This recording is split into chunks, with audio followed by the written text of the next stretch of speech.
target should be considered met until it is met for all groups that are affected, particularly the lowest quintiles of the national income distribution, ensuring that we leave no one behind.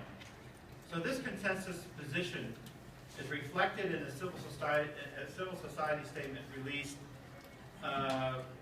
during this past fall on behalf of 3,200 organizations that urges member states in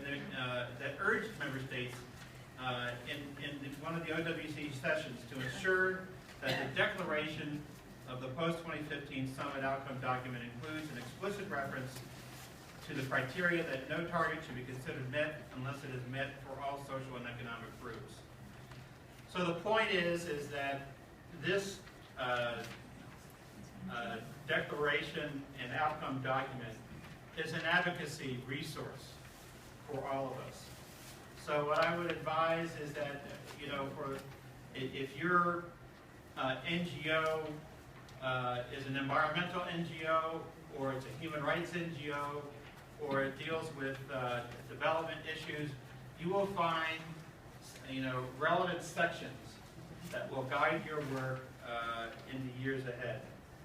I just wanted to mention that I would say one of the most gratifying parts of the annual UN DPI NGO conference, we hope it will become annual once again,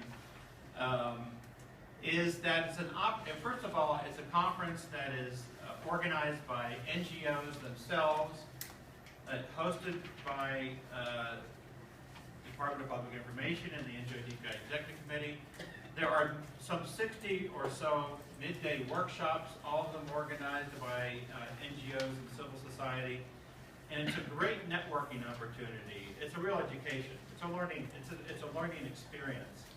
And we were very pleased to have met a number of new NGOs, new to the UN that is, and one of them was the Dayemi Foundation, based in Bangladesh. And they took on a remarkable initiative. They decided to translate the conference declaration in their native language of Bengali. Now, why did they do that? I mean, that's kind of remarkable, really. They did it on their own time, on their own dime.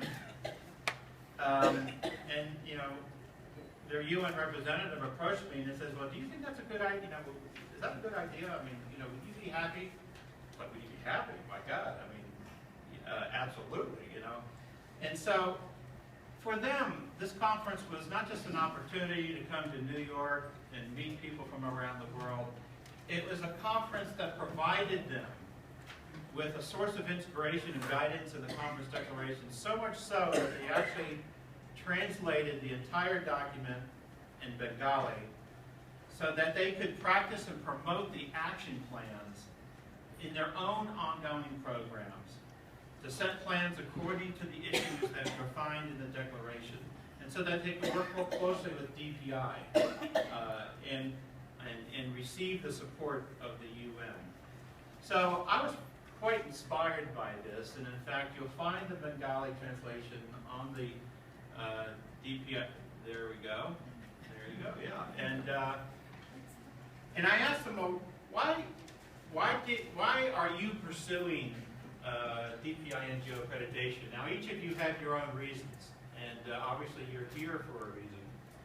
For them, it was to work with the UN DPI as a platform in raising public awareness, support the work of the United Nations through strategic communication campaigns, media, and relationships locally. So this is not just an international tool or a national tool, this is a local tool for them. It provides them with the opportunity to work with local government to contribute and have a larger impact on UN development goals in their country.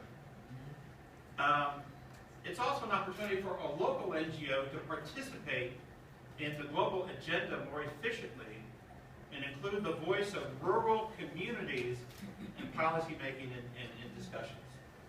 So this is just one example, and each of you are an example. We're an example for each other. And no doubt each of you have a story to tell. So I just want to thank UNDPI, Jeff Brez, for inviting me to share a few words with you, and we're here for any questions. Thank you very much.